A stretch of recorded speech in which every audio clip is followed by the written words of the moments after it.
Tuesday, March 31st, and welcome to another exciting and thrilling episode of Margaux with Margaux. Let's go ahead and grab my glass of wine and we can get started. I'd like to thank everyone for joining me. If you have a glass of wine or something great to drink. Oh, by the way, this glass is about 200 years old. I'll tell you a little bit more about that at a later date. But let's go ahead and toast. Did you have a good Tuesday? I'm sure you have. And if it wasn't so good, tomorrow's a better day. And the next day is a better day. You're alive, you're here, and we're together. So that's a wonderful why I think it's important to celebrate. So welcome to Margaux with Margaux. And here we go. Thank you.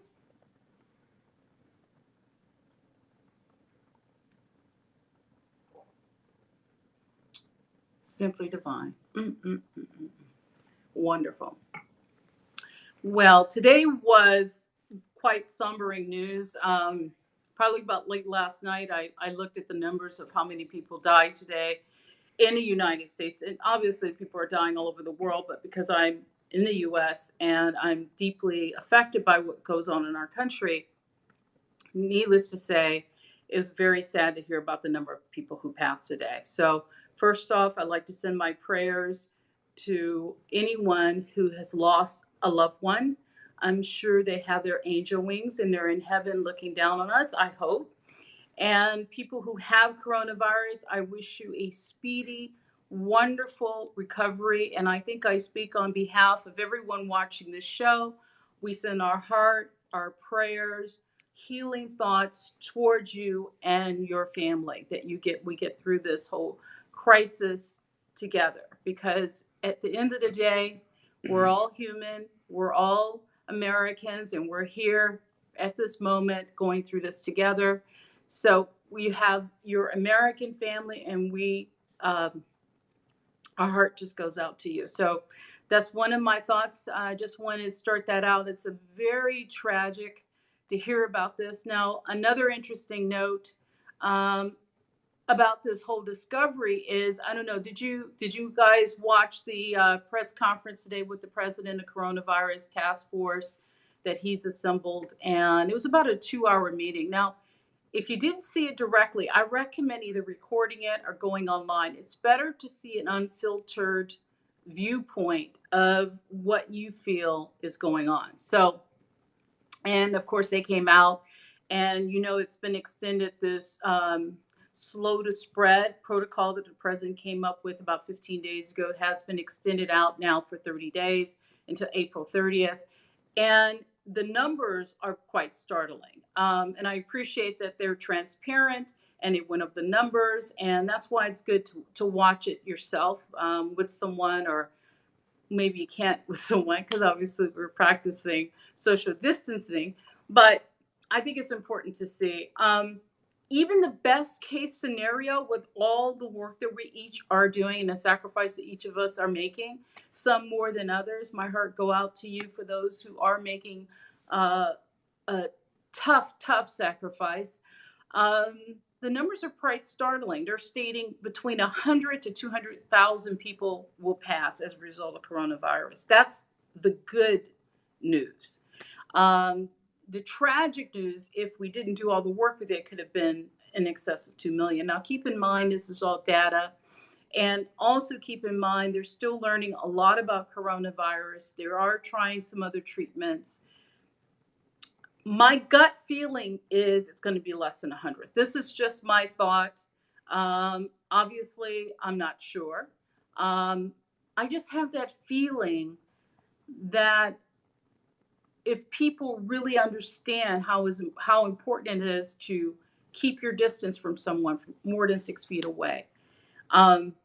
If you are feeling ill, don't go out, self-isolate. I think if people really understand what's at stake, I think people will toe the line, so to speak, and do what is necessary. Obviously, there's always people who ignore all of this and believe that it's not going to happen to them.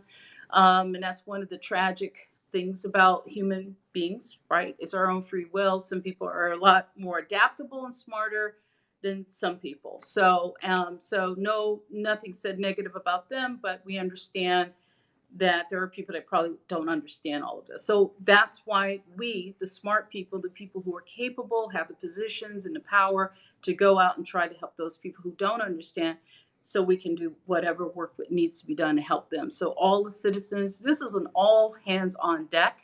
And if you're an American and you have the resources, you have the wealth, the power, the opportunity, it's time for you to step up and do something and use your energy toward the greater good.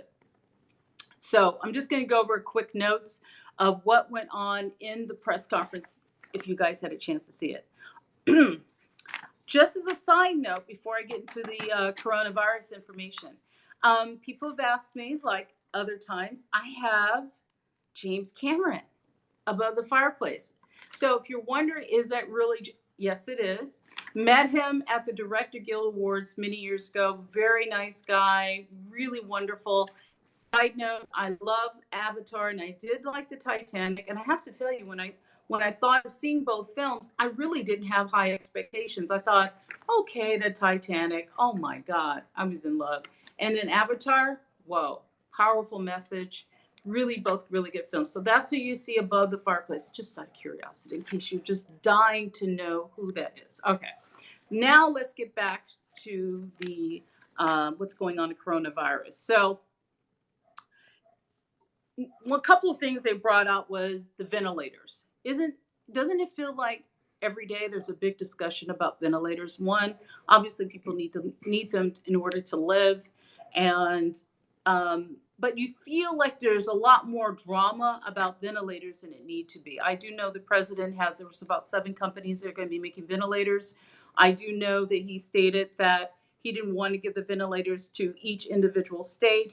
He and his team would examine who would need them best and just ship them to them, which makes a lot of sense, right? If you're the president of the entire United States and one state or someone needs it right away, you can just ship it there overnight. Shouldn't be a problem if they have plenty in supply. And I think that's the case. I could be wrong, but I'm hoping by having this sort of transparent discussion about ventilators, we all understand they are coming. We'll be able to manage, and I pray that things work out well. So that's where we are. Mask. Another big discussion they keep having. Should you wear a mask? Should you not wear a mask? Does a mask really help? Now, initially, when I heard about coronavirus, when it was in China a while ago, doesn't this feel like a lifetime ago? Like 2 months ago, seems like a year ago. Let's call it before coronavirus, BCV, before coronavirus. I was under the impression you didn't need the mask. So I did get some really good information about the coronavirus early on from some really great contacts that I had. And when I started reading about it, I said, oh my God, I need to be wearing a mask. Now, in the media, on the website, CDC, they all kept stating don't wear a mask or you don't need to wear a mask. I was one of those individuals that stated the following. This is why I knew I needed a mask. One, if someone is near me and it's in the air and can come toward me, wouldn't the mask protect myself? One thought. Another thought, what if I have the mask on, I wouldn't touch my face, right? Because if you touch something, one of the, either steel, rubber, or any of the paper, there's a whole list of things. If you touch it, there's a possibility that you can now touch a substance and then touch your mouth or nose and of course get the coronavirus. So my thinking was protection, because I value my life, I value my time, and I took this very serious. So I wore a mask. It was kind of odd because most people weren't wearing a mask, but I thought wearing a mask was great. Now, what was noted in it, they were talking about the discussion around masks. I think they're going to change that protocol in the CDC. I just have that feeling. If you watch the entire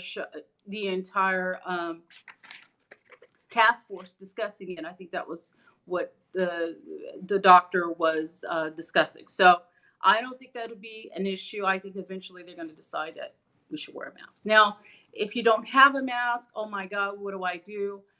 Scarf can do, t-shirt, you can cut up a t-shirt, paper towel. There's a lot of different ways you can create one easily easily if you have the materials. And one of the simplest ones I saw was someone took a rubber band and folded up a paper towel and made sort of a mask. That's something that I have posted on Margaux Monet, or it's on Margaux at Margaux Show. So if you want that information, it's fine. Or you can just Google it. Google how to make a mask with a paper towel. And it had very simple ways to do it. I think coverage is good. Now, if you're a person who's older than 65, if you have certain issues, medical issues, and you have to go out, wear a mask. If you don't need to go out, don't go out. If you're older, get the groceries sent to your house. If you have a neighbor who's young and has a better immune system, maybe you can coordinate that. We have a nice, if you're like most people, you have a great community and neighbors get together, maybe post something online and you help and support each other. So that's what my thought is. Don't go out. I recommend that if you don't have to. Because if you think about it, is going to the store worth getting coronavirus and possibly get very ill? Not worth it, right? Oh, by the way, I need to go to the store to get some ice cream because my girlfriend really loves ice cream. And you go out to the store. Is it really worth getting coronavirus? Probably not. Have someone pick up the ice cream for you, a neighbor, a friend, and figure out a way. You scratch my back, I scratch your back and do a favor, and that way you're covered on that particular part. Now I've gone over a little bit about what's going on. I do feel, obviously, the president is human, and human beings make mistakes. But what I like about him is he can adjust. He's very flexible, can adjust what he's doing on the spur of the moment, which I think is fantastic. And that's what you want in a leader. A leader is someone doesn't know all the answers, right?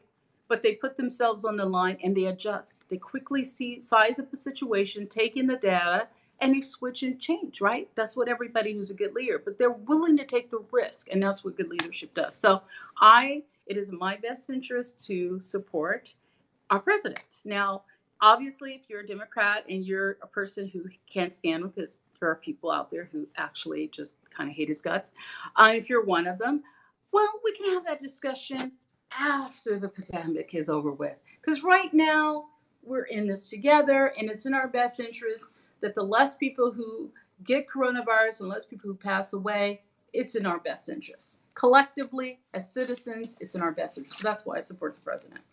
Okay, another thing I think is quite interesting is he's always deciding, is it in my best interest to get the economy moving again? And he weighs the cost. You could see that kind of internal dialogue where he's weighing the cost. Should I start the economy, or do I need to risk anyone's life? So now they've made a decision. They're going to wait till April 30th. He's going to make this decision, and we'll continue to go from there. But I like the transparency. I thought that was really good. Now, another question I want to just ask you, just in general terms, is you have to understand news is news. News is information. And the way you make decisions in life is based on information. But if the information is tainted, if the information is changed or shifted or moved, how can you make a really educated decision? That's why I recommend watching the White House briefing before.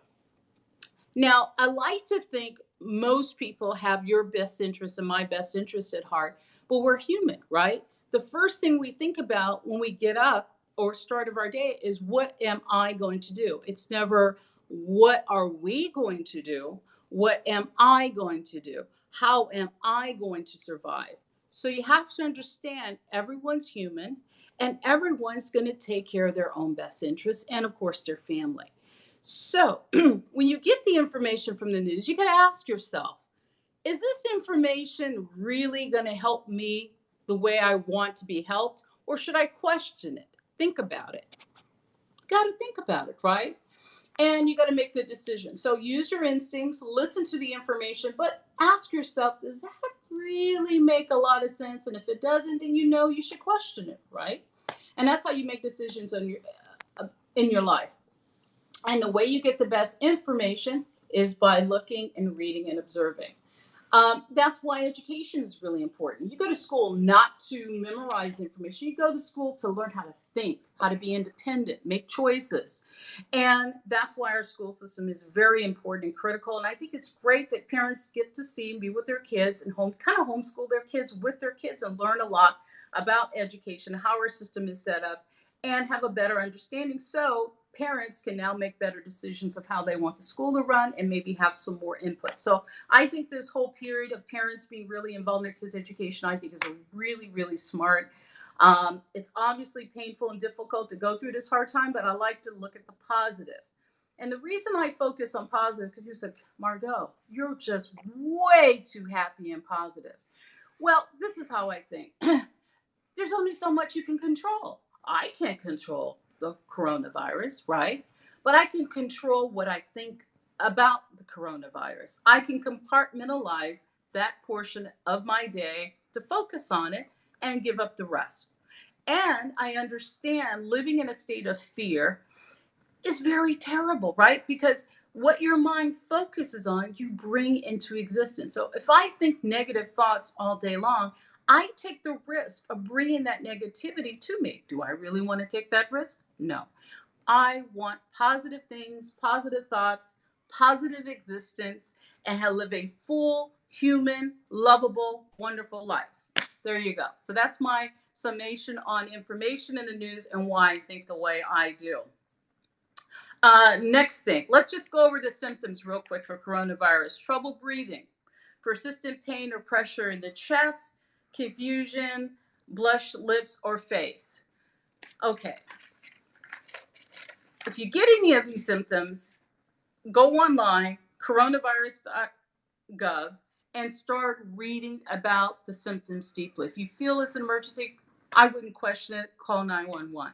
If you feel it's not so serious, you demand to get a test. To be really, really tough and explain to your doctor you should be ahead of the line to get a test. You have to really fight to get a test if you really feel you deserve one and make that happen. Okay. There's a couple of drugs that the president mentioned, which I don't have the name. Oh, wait, I think I have it here. Oh, here it is. Hydroxychloroquine and hydroxychloroquine. I think I'm saying it correct. Well, they're testing that product on people who are ill in New York. He stated if you watched the briefing today, he said he's waiting to hear back how good the patients have done. So far, he hasn't heard any bad news, which is good. So that tells you a lot of different methods are being used. They're still, obviously, they're working on vaccine. They keep saying it's another year. I'm hoping they figure out a way to make it sooner.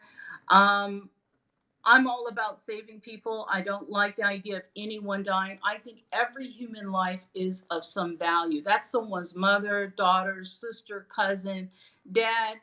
That's someone that someone loved. And their value as a human being and what they contribute to human life, it's all of our news. It's part of the human experience. So I don't wish that on anyone. I do want to make you aware you have to be conscious of where you put your hands when you're out in public. And let me give you the surfaces so you understand how long the virus lives on certain substances. Now, keep in mind, they keep updating this information. New information comes, so you have to stay on top of it to protect yourself and your family. Aluminum, 2 to 8 hours. Surgical gloves, 8 hours. Okay? So if you're wearing gloves, I'll give you an example. I have someone in my family. They put the gloves. They go to the grocery store or they go out and they're touching everything. They take the gloves. They don't take the gloves off. They go into the car. They spread the gloves. They're touching everything in the car. They come home, still got the gloves on. They come in the house. They start touching everything. Well, keep in mind that you're spreading germs. The virus lives on the gloves. So you have to figure out a way to get the gloves off your hand and protect yourself. You have to understand it's an invisible enemy. You can't see it. You have to assume it's on the gloves. You have to take the gloves off, disinfect, wash, whatever it needs to be done depending on the type of gloves. And you have to think of this as very serious. Plastic, it can live on for 5 days. Paper, 4 to 5 days. That is pretty much it. I think this coronavirus does 2 things. One, it will make you appreciate who you are in your life even more and live in the moment. So it will bring out the higher angels in you. The goodness in you will come up and you just feel compelled because you don't want to see human suffering that you want to help. Or you can retreat, you can become fearful and angry and react in those feelings and sort of our darker parts of ourselves. You have to be strong. You have to be vigilant that there is a reason you're here. There's God. I'm a big believer in spirituality, and I'm a big believer that everything happens for a reason. That's a whole nother discussion, I know. But that's why I'm happy, because of that very point. I make a point of understanding I'm here for a reason, I have a purpose, and that's what keeps me going. So, those are some of my thoughts on that particular note. Um, Small business, if you have a small business, I recommend applying right away. There's new information always being posted. Another thing about the $1,200 check, I have someone in my family doesn't have, um, gets their check yearly from the IRS. They didn't put the direct deposit information in. Well, I found out today that they're going to update this. They're going to update it online, where you can go in and put your bank account information, your routing number, so you can get the check come directly to you, which I think is really smart. When you think about your state and how many people, how many checks, gosh, that's a lot of people. So I recommend, if you can get direct deposit, to go ahead and do so. I will post that online. I think it's an irs.gov is one location you can find this information, and coronavirus.gov, which I always give out all the time. Now, as far as the immune system is concerned, there's a lot of great information online. If you want to start boosting your immune system, Google it. Plenty of information. I think if I share all my information, what I use to boost my immune system, I don't want to give that information, because your body is completely different from my body. I know what works for me. I know what doesn't work for me. Do some thinking, research, try different things and see what your thoughts are. And if you want to share it with me, definitely let me know, and we can talk about that at a later date. So build your immune system. Now back to TV. Movies, TV, my specialty is, I saw about 2 weeks ago, I think 2 weeks ago, it's Self-Made. It was a Netflix television series. Now, if you're an entrepreneur like I am, I love true stories, and I especially like true stories about entrepreneurs. I always find them quite interesting. Um, this story is called Self-Made, and it was released about 2 weeks ago on Netflix. I'm just going to read a little bit about it to you on why, and then tell you why I think it's a great show. It's the chronicle of the incredible Madam C.J. Walker. And if you're African American, most likely you've heard of the story. If not, you may not. But even if you're African American, you probably may not even heard the story. I did. I read a lot of books, so I was quite familiar with her story. She was the first African American self-made millionaire. And the television series, which is only 4 episodes, which is about 4 hours long, is based on the biography called On Her Own Ground by Alea Bundles. Now, Alea is the great granddaughter of Madam C.J. Walker. So it premiered on March 20th. So, well, about 11 days ago, it premiered. It stars Octavia Spencer. She plays Madam C.J. Walker. Tiffany Haddish play Layla. Oh, I love Tiffany. She's great. And Carmen Ajeko plays Addie. So really good cast, really great story. What I found interesting about this too, she is not only the first African American self-made millionaire, she's also the first female self-made millionaire. Isn't that interesting? And what you find in the story is of her early life, where she struggled, and of course created this winning formula for African Americans to take care of their hair and to really hone in and take care of themselves. And she also hired a lot of women to sell her products. And it's just a really good story. If you want to hear an inspirational story, it's still on.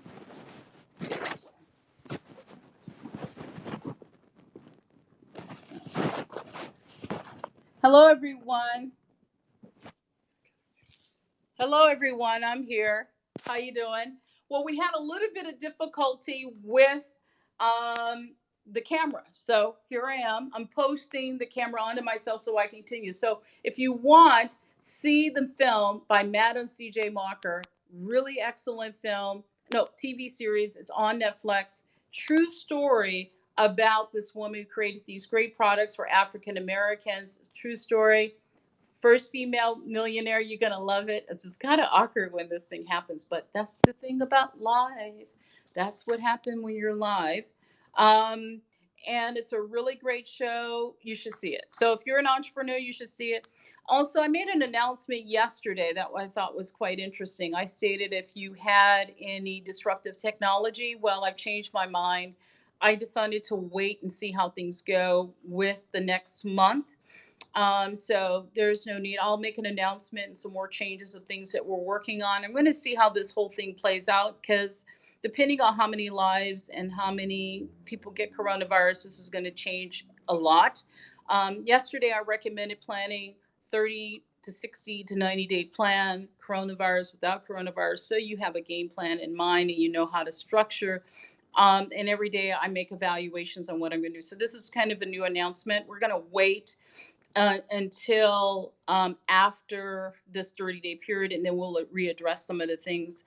Also, you can follow me everywhere. I'm on LinkedIn, Facebook, and I'm also going to do a podcast as well, and eventually have a YouTube channel. So I'm working toward all of that. I didn't think I would really enjoy doing this show. I really didn't. Hi. I really didn't think I would really like live TV. For some reason, the spontaneity and the moments, and it's just fun. So I think this is going to be a really great journey that you and I are going to have for many years. Stay really positive. If you are in a dark place and you are having a really difficult time, pick up the phone right now and call someone that cares about you. There are people out there that know you and want to help. If you can just reach out, just have the courage to do so. And just start out small and just say, I just needed someone to talk to. You don't even have to tell them you were suicidal, you're depressed yet. Just talk. It's nice to feel that comforted. We're social human beings. We deserve to be together. This isolation period is not an easy thing to do, especially me. I'm really, really social and love friends and being with people and hugging and kissing and loving and all that bit. I'm just that kind of a person. But for the most part, this is not easy. But if I feel personally I'm saving someone's life by not spreading coronavirus and I'm doing my part, I feel proud of myself that I'm hanging in there and I'm doing my part. And I think you should feel the same way. Same way is to realize that we're all in this together. You're my friends and now close to me because I'm speaking to you every day. I will be here tomorrow at 7 p.m. Pacific Standard Time, and we'll discuss any new news that's going on. We got a month of self isolation, uh, 6 feet away from everyone, wipe down surfaces, have your sanitizing wipes, wipe the gloves, follow the protocol. I know it's not easy because you don't want to believe it's going to happen to you, but you don't want to take that risk. Your health and your well being is very important to me and should be to you as well. So, I just want to say I love you guys. I will be here tomorrow at 7 p.m. Pacific Standard Time, and we'll continue then. Take care. Bye bye.